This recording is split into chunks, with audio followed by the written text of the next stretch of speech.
Good afternoon, it's Mrs. Reed here, and we're going to look today at the evaluation question that could come up in either paper 1 or paper 2 of the OCR media exam. This question asks us to apply theory and in fact to evaluate a theory. So we need to think about, when applied to one of the key industries such as television or news, what the strengths and or weaknesses and limitations of that theory are. So for this lesson, we're just going to consider Hall, Gilroy and Gauntlet.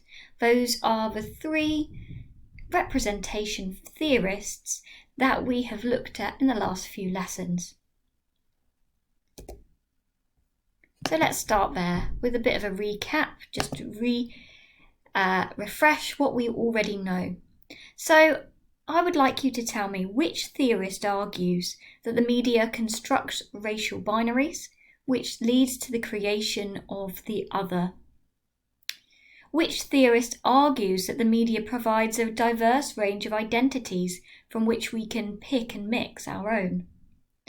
And which theorist suggests that stereotypes not only infer a social power, but also reflect societal attitudes? So I would like you in a moment to pause the video and note down for each one whether it's Hall, Gilroy or Gauntlet.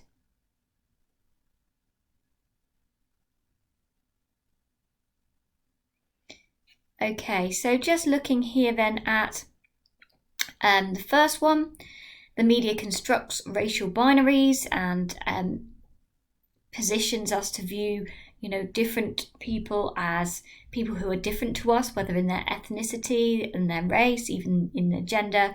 But these ideas are the creation of the other. So Gilroy suggests this, certainly through racial binaries, and he looks at post-colonial theory. Number 2 then, who talks about identity and pick and mix, that is Gauntlet.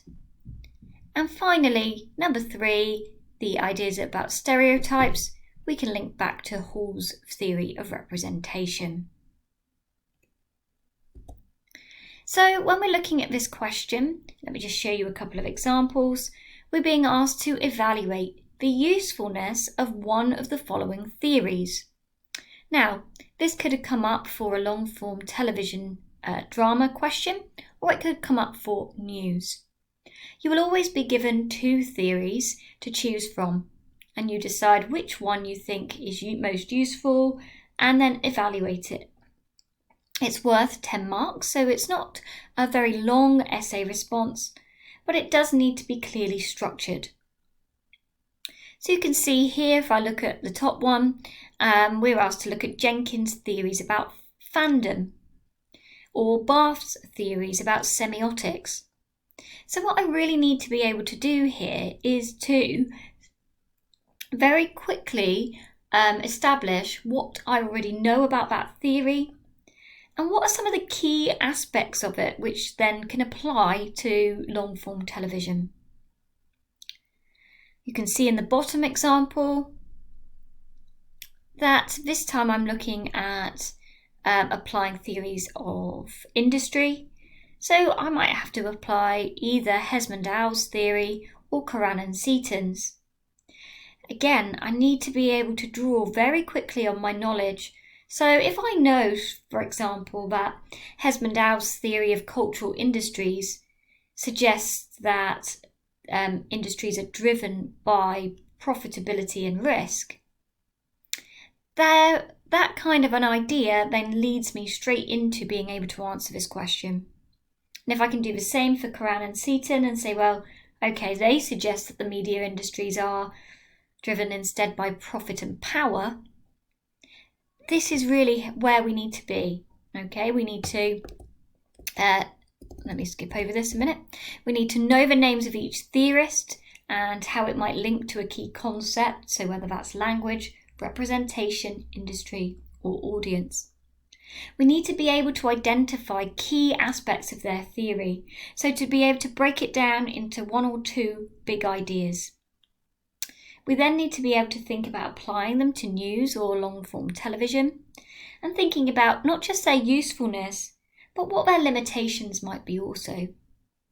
So these are your key areas for revision of theory, and I'll provide you with some resources today to help you revise that. So let's go back. I'm going to suggest that there is a useful 3-part structure that you could apply to any question that wants you to evaluate a theory. So we could say then, starting out with the aspect, identify what it is about the theory that you want to apply. Some of these theories are long, they're complex, they include a wide range of ideas. So it's about being able to pinpoint the one that you think is going to be most beneficial. So you can then use the line, one aspect of names theory is, and just be very clear, outline to the examiner or the person marking that you understand what this theory is about. The next step then is textual evidence. So you might want to give detail from one, or if you're talking about television drama, both texts, to evidence that the aspect that you have highlighted above. So you're going to use some phrasing like this is clearly relevant in, this is particularly or maybe just somewhat relevant in this text, and give examples when this happens. And finally, you evaluate.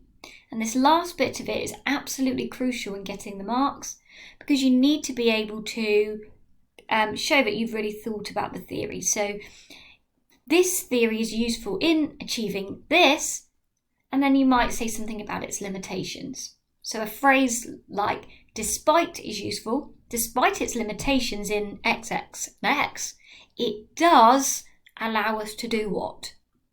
So there's quite a clear structure here. One aspect of the theory, textual evidence and examples, and a final evaluative sentences or statement at the end. If you write it in this way, that will enable you to be able to access the top bracket of 10 marks. So I want to show you an example here that I wrote for a different unit. It was actually about media regulation and media industry, but it provides a nice model. So starting out with one aspect, so this is Livingstone and Lunt, and one aspect of their theory is that media regulation is necessary to protect consumers and make sure that media industries act in the public interest. I need to support that with some ideas linked to long-form television though, so I need to give my examples. So this is evident in the broadcast television industry, where Ofcom regulate both UK TV and radio. Within Ofcom's code, broadcasters must adhere to the watershed and ensure scenes are not distressing to younger viewers.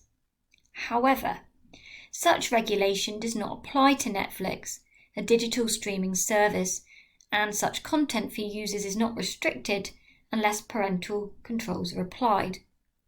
The wide appeal of the hybrid genre of Stranger Things should be considered in this context and may appeal to younger viewers for whom some scenes may be distressing. The rise of video on demand, such as Netflix and Amazon, poses a problem for traditional regulators and has led the BBFC using age ratings to ensure the appropriateness of films and TV for audiences, and they applied Stranger Things Season 1 with a 15 rating. So you can see here, this is me demonstrating my knowledge of the case study, but also under the bracket of Livingstone and Lunt's kind of area, which is regulation. So finally, I can go on to evaluate, and I'm going to say that their theory is useful here when considering the impact of technological developments on television. However, despite its limitations, due to a focus on Ofcom and traditional platforms, it does raise important questions about the effectiveness of regulation in an evolving industry in the digital age. So I would say actually I've got probably more than enough here to be able to get into that top band. I've clearly outlined the theory, I've thought about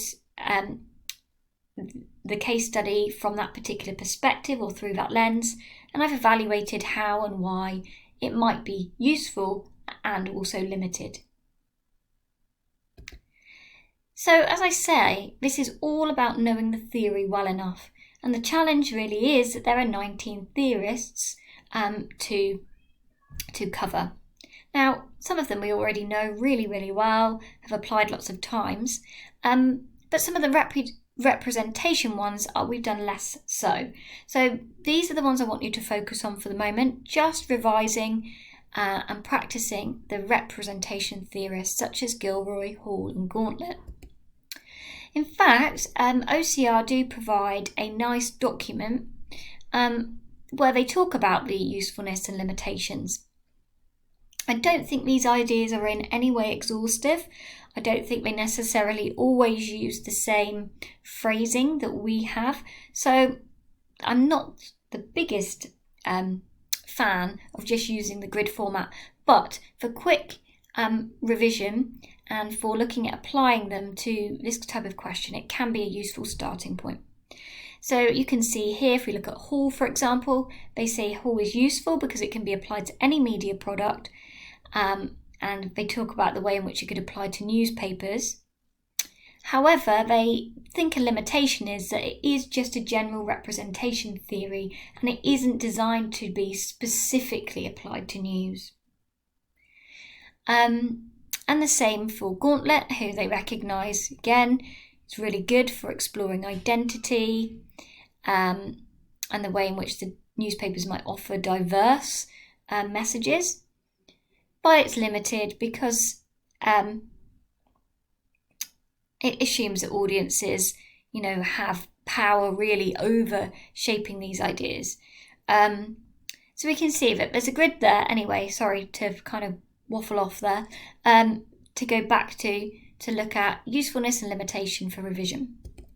So I've decided to give this a go and just try and apply Hall for a minute to news.